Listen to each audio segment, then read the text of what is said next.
Eu nunca acreditei em nada disso. Não acreditava em presságios, em energias, em lugares marcados por algo que não conseguimos nomear.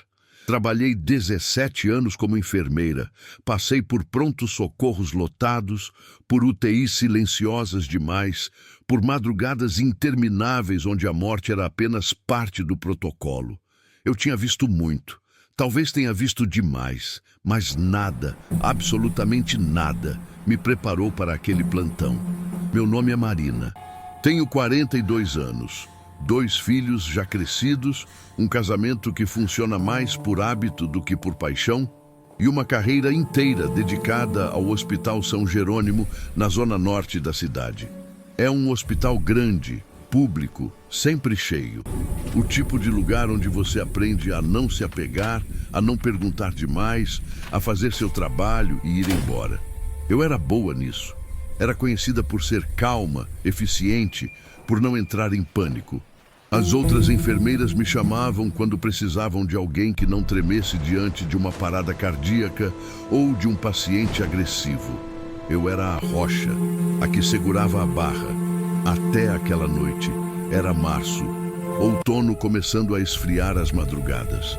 Eu estava escalada para o plantão noturno na ala de clínica médica do 4º andar. Uma ala tranquila comparada ao pronto-socorro. Pacientes crônicos, idosos, alguns pós-operatórios. Nada de emergências gritantes. Nada que exigisse adrenalina. Apenas o monótono trabalho de manter pessoas vivas até o amanhecer. Cheguei às 19 horas, como sempre. O corredor já estava com aquela luz amarelada e cansada que os hospitais têm à noite. Cumprimentei Dalva, a enfermeira do turno anterior, que me passou o plantão com pressa. Ela tinha 2 ônibus para pegar. Peguei a prancheta com as anotações, conferi os leitos ocupados, 23 pacientes, 3 técnicas de enfermagem comigo, tudo dentro do normal. A equipe dessa noite era pequena, mas eu conhecia bem as meninas. Jéssica, novata, ainda com aquele jeito ansioso de quem confere tudo 3 vezes.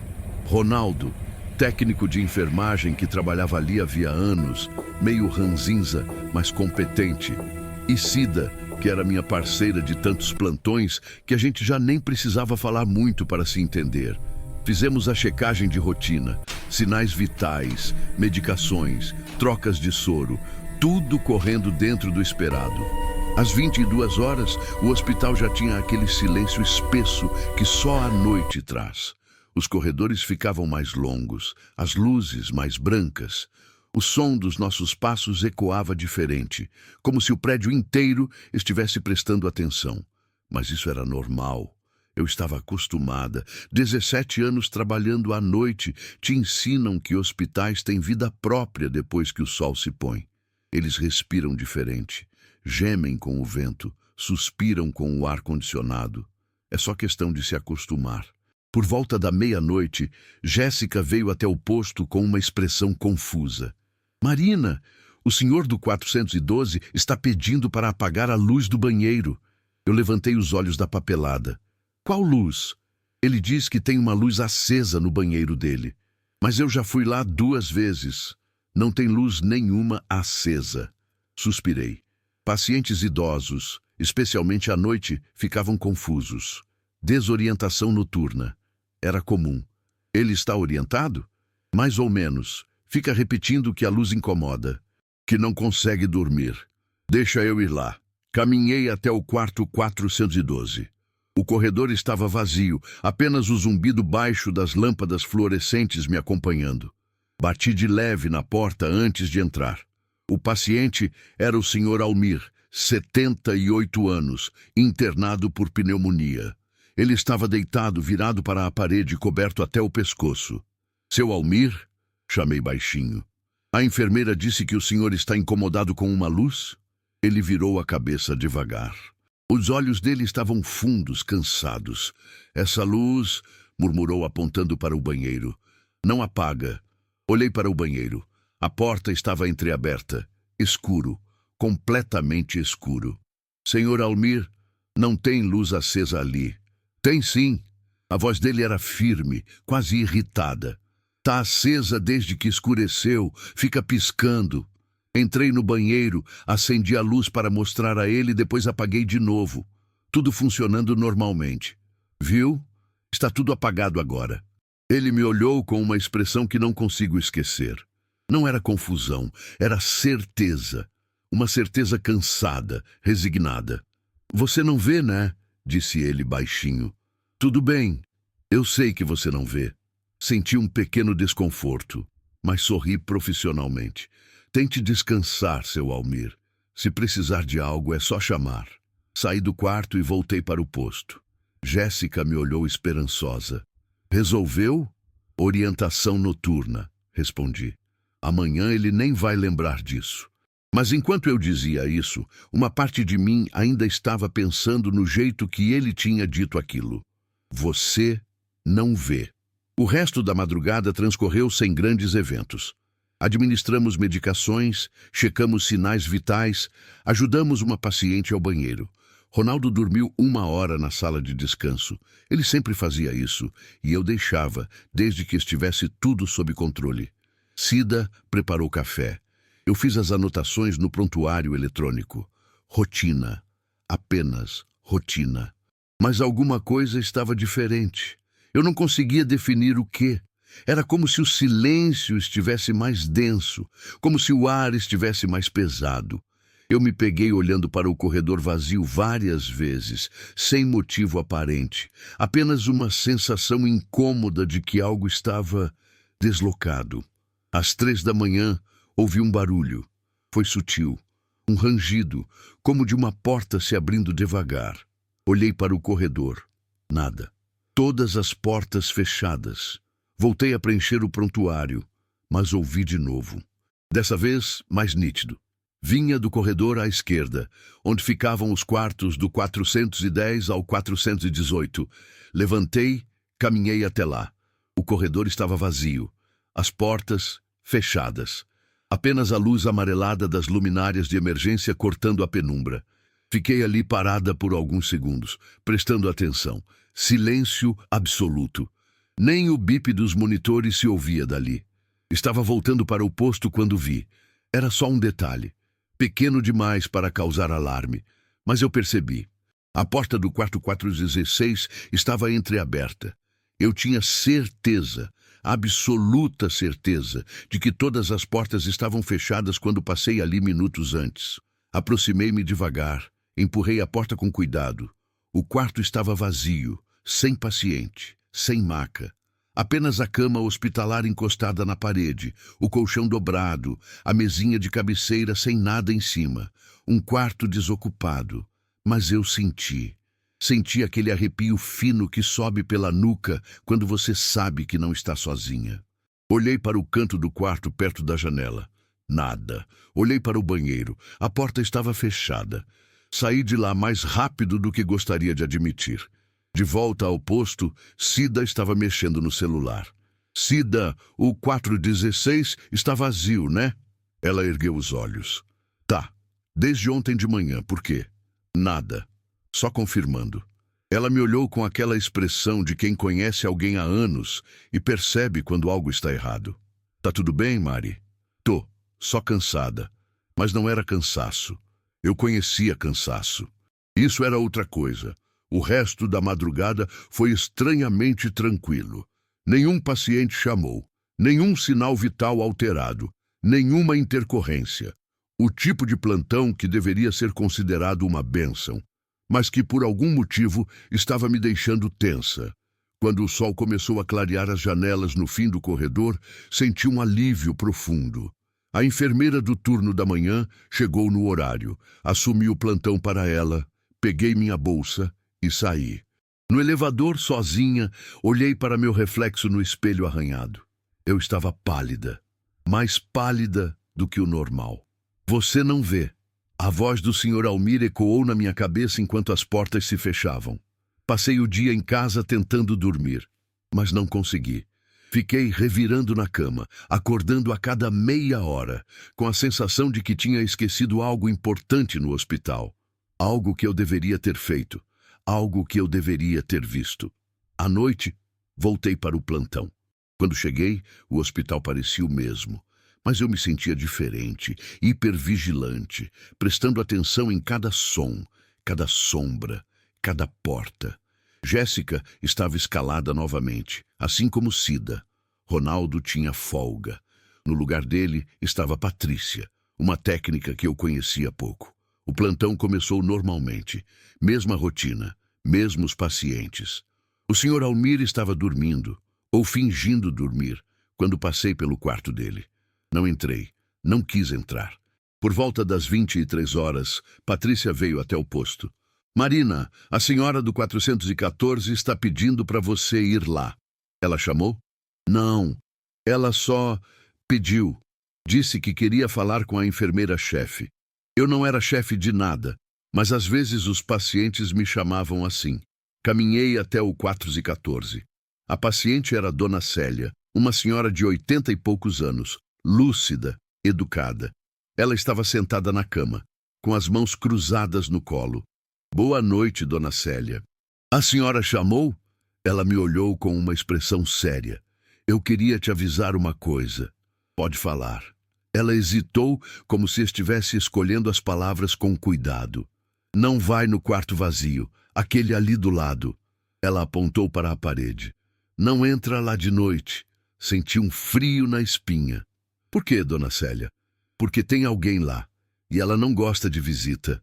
Forcei um sorriso profissional. A senhora sabe que aquele quarto está vazio, né? Não tem ninguém lá. Ela me olhou como o senhor Almir tinha olhado, com aquela certeza cansada. Eu sei que tem. Eu ouço ela andando. Toda noite ela anda, anda, e depois para na frente da minha porta. Dona Célia, a senhora não precisa ficar preocupada. Aqui é seguro. Não tem ninguém andando nos corredores à noite, além de nós, da equipe. Ela suspirou, deitou-se de novo. Tudo bem, você que sabe. Mas eu avisei. Saí do quarto com o coração batendo mais rápido do que deveria. 2 pacientes. 2 quartos seguidos, ambos falando do 416. Voltei ao posto e fiquei olhando para a tela do computador sem realmente ver nada. Cida percebeu. Mari, você tá estranha hoje. Eu sei. Quer que eu faça alguma coisa? Não. Obrigada. Mas eu queria. Eu queria que alguém entrasse naquele quarto vazio comigo e confirmasse que não havia nada lá. Nada além de uma cama dobrada e paredes brancas. Mas eu não ia pedir isso. Ia parecer ridículo. À 1 da manhã, levantei e fui até o 416. Não sei o que eu esperava encontrar. Talvez nada. Talvez apenas provar para mim mesma que era tudo impressão. Parei em frente à porta. Ela estava fechada. Coloquei a mão na maçaneta. Estava gelada. Mais gelada do que deveria. Respirei fundo e abri. O quarto estava exatamente como eu tinha visto na noite anterior. Vazio. Cama encostada na parede. Nada fora do lugar. Acendi a luz. Tudo normal. Entrei, olhei ao redor. Nada. Absolutamente nada. Mas então eu senti de novo. Aquela sensação. Como se alguém estivesse atrás de mim. Virei devagar. Nada. Apenas o corredor vazio, iluminado pela luz amarelada. Mas eu senti. Senti o peso de um olhar. Senti o ar mudar. Senti aquela presença densa, silenciosa, que não precisa de forma para existir. Saí do quarto e fechei a porta. Minhas mãos tremiam. Voltei para o posto e não levantei mais daqui até o fim do plantão. Na manhã seguinte, antes de ir embora, procurei a supervisora de enfermagem. Seu nome era Raquel, uma mulher de 50 e poucos anos. Séria, competente. Raquel, posso te fazer uma pergunta? Claro. O quarto 416. Ele fica vazio há quanto tempo? Ela franziu a testa. Uns 3 meses, mais ou menos. Por quê? Aconteceu alguma coisa lá? Ela me olhou por um momento longo demais. Por que você está perguntando isso, Marina? Só curiosidade. Raquel suspirou, cruzou os braços. Teve uma paciente, idosa. Ficou internada por quase 2 semanas. Quadro grave, sem muita chance de melhora. Ela faleceu sozinha, de madrugada. Quando a equipe entrou, já fazia algumas horas. E depois disso? Depois disso começaram as reclamações. Pacientes dos quartos vizinhos dizendo que ouviam barulhos, que viam vultos. Você sabe como é: hospital, doença, remédio. As pessoas ficam impressionáveis. Decidimos deixar o quarto fechado por um tempo, até reformar. Vão reformar? Eventualmente. Ela me olhou de novo, dessa vez com mais atenção. Você está bem, Marina? Você não é do tipo que acredita nessas coisas. Eu sei, e eu não acredito. Só estava curiosa, mas eu estava mentindo. E Raquel sabia. Passei os próximos dias tentando me convencer de que era tudo psicológico. Cansaço acumulado. Sugestão. O poder da mente humana de criar padrões onde não existem. Eu era uma mulher de ciência. Eu conhecia fisiologia, patologia, farmacologia. Eu não acreditava em fantasmas. Mas na quarta noite, algo mudou. Eu estava sozinha no posto. Cida tinha ido ao banheiro. Patrícia estava ajudando um paciente no outro corredor. O hospital estava naquele silêncio profundo das 3 da manhã.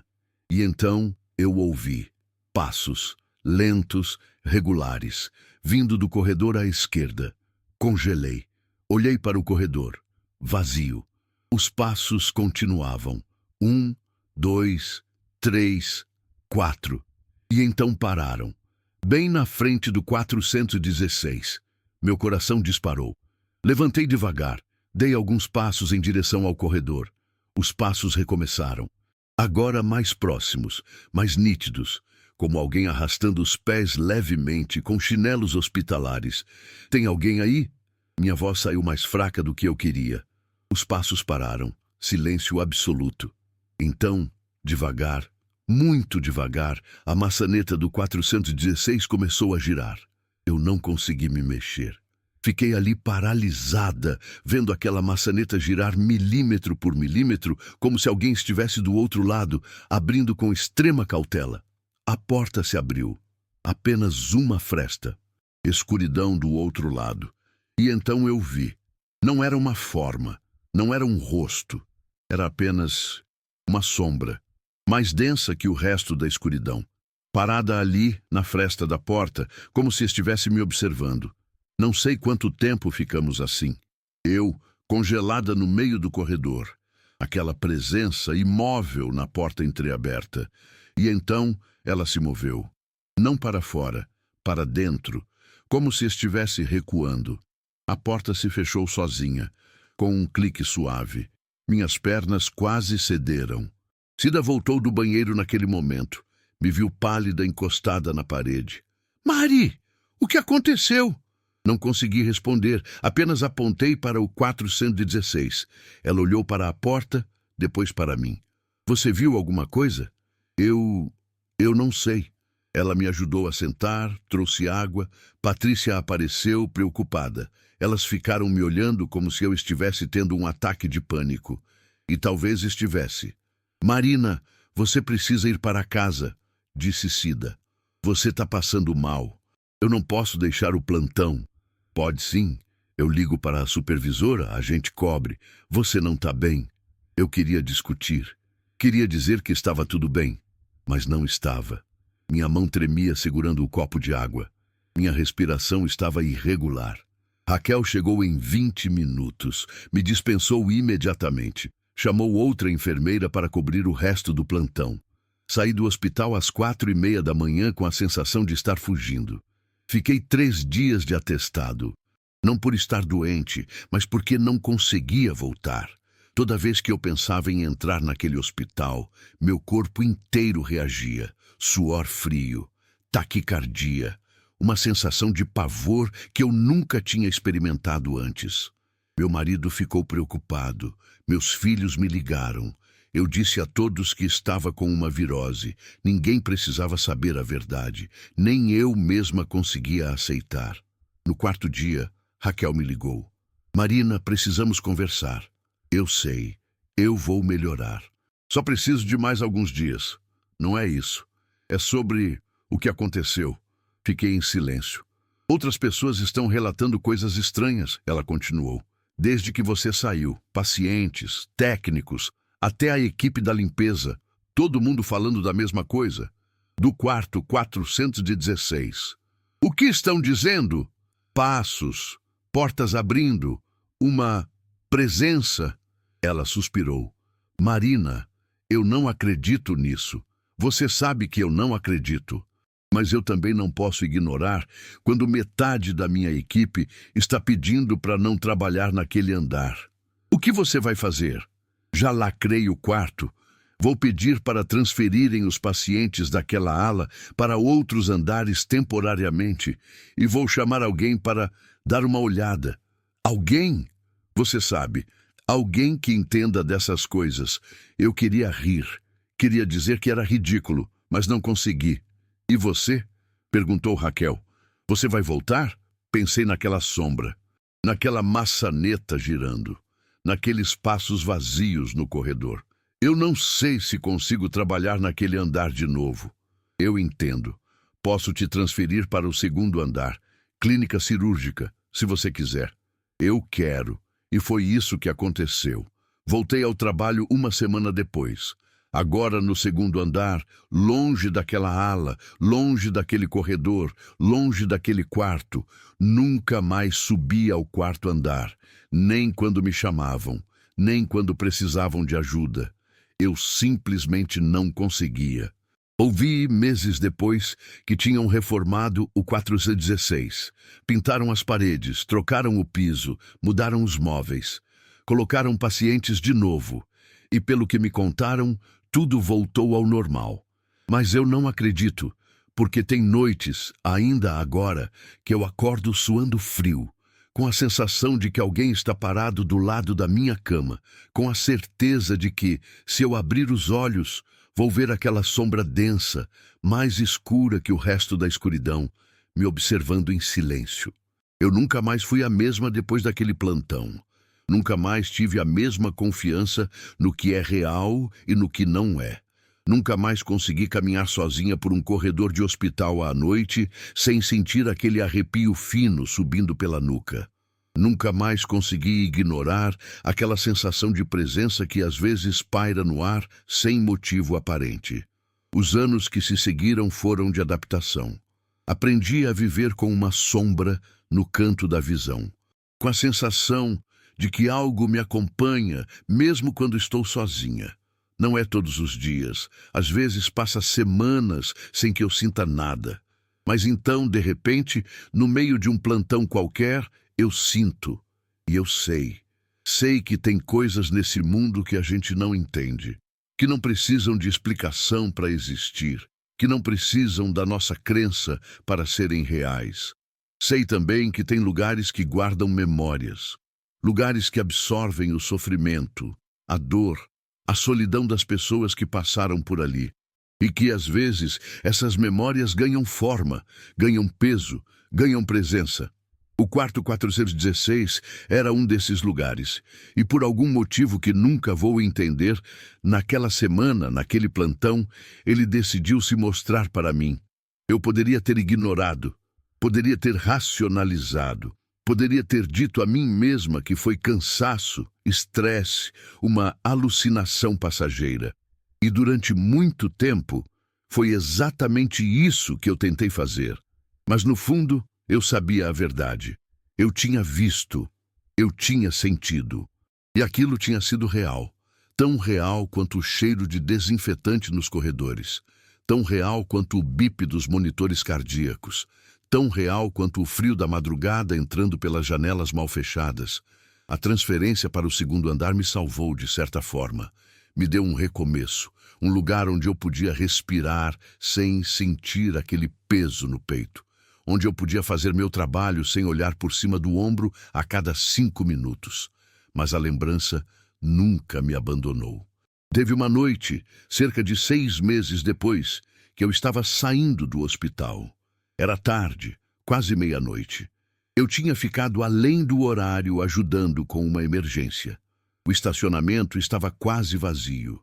Quando cheguei no meu carro, olhei para cima, para o prédio do hospital. O quarto andar estava escuro, a maioria das luzes apagadas. Mas então eu vi uma luz, Uma única luz, fraca, piscando. No quarto, 416. Meu coração gelou. Fiquei ali parada, olhando para aquela janela, para aquela luz que não deveria estar acesa, que não podia estar acesa. E então ela apagou. Entrei no carro, liguei o motor e saí dali sem olhar para trás. Nunca contei isso para ninguém, nem para Cida, que era minha amiga mais próxima no hospital, nem para meu marido, que já estava preocupado o suficiente. Guardei para mim, como um segredo pesado, que você carrega sozinho porque sabe que ninguém mais vai entender. Os meses se transformaram em anos. Minha rotina voltou ao normal. Plantões noturnos, pacientes, medicações, anotações. Eu voltei a ser a enfermeira competente, calma, que não entrava em pânico. A rocha. Mas eu não era mais a mesma. Tinha uma fragilidade nova em mim. Uma consciência de que existem limites na minha compreensão do mundo. De que existem coisas que eu nunca vou conseguir explicar, por mais que eu tente. E, estranhamente, isso me tornou uma enfermeira melhor.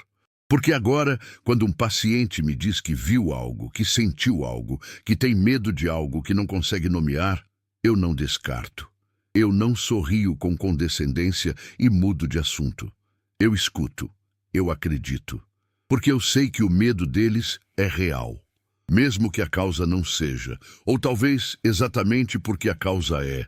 Teve um paciente já no 2º andar que me disse uma vez: enfermeira, a senhora acredita em espírito?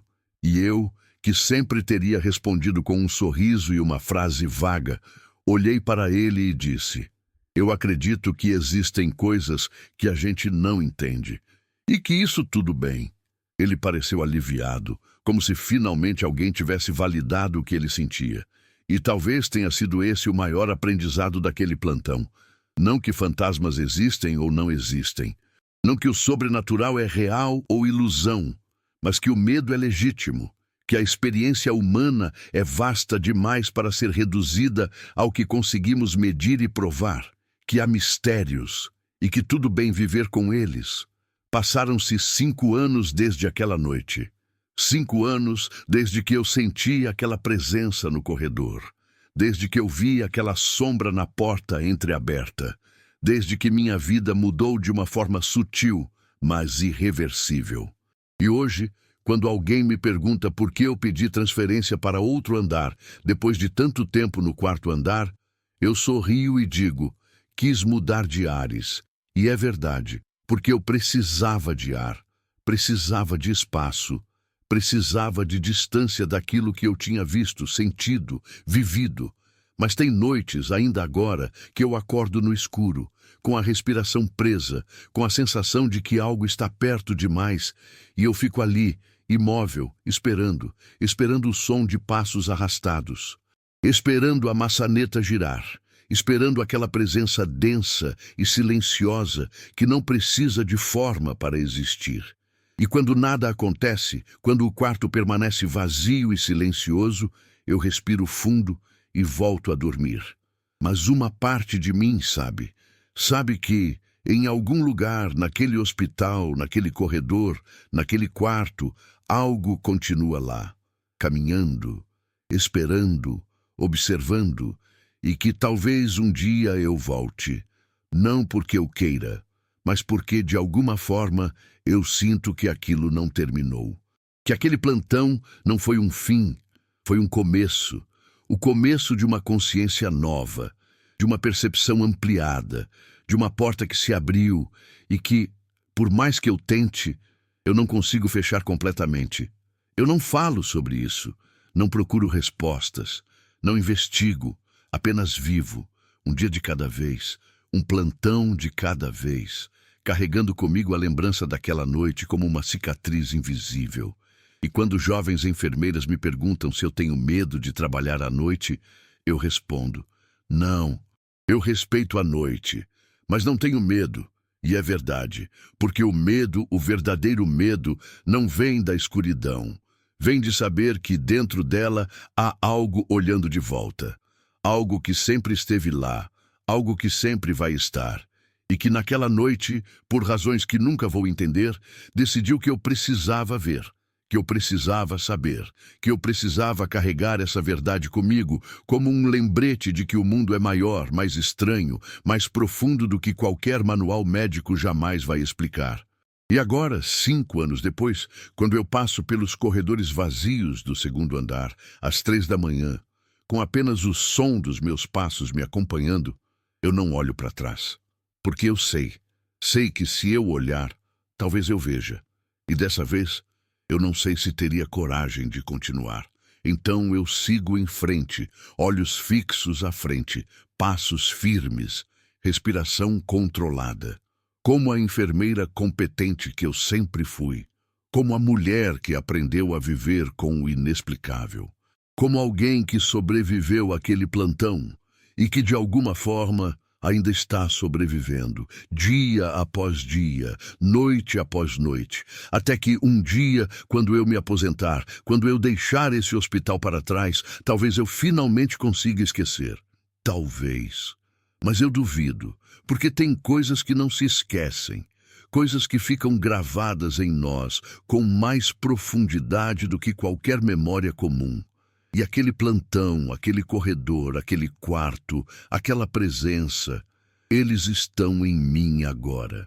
Para sempre, como uma sombra que nunca se desfaz completamente, como um sussurro que nunca se cala de verdade, como uma porta que, uma vez aberta, nunca se fecha por completo. E eu aprendi a viver com isso, aprendi a carregar esse peso. Aprendi a respeitar o mistério, porque no fim não há outra escolha, só seguir em frente e nunca, nunca olhar para trás.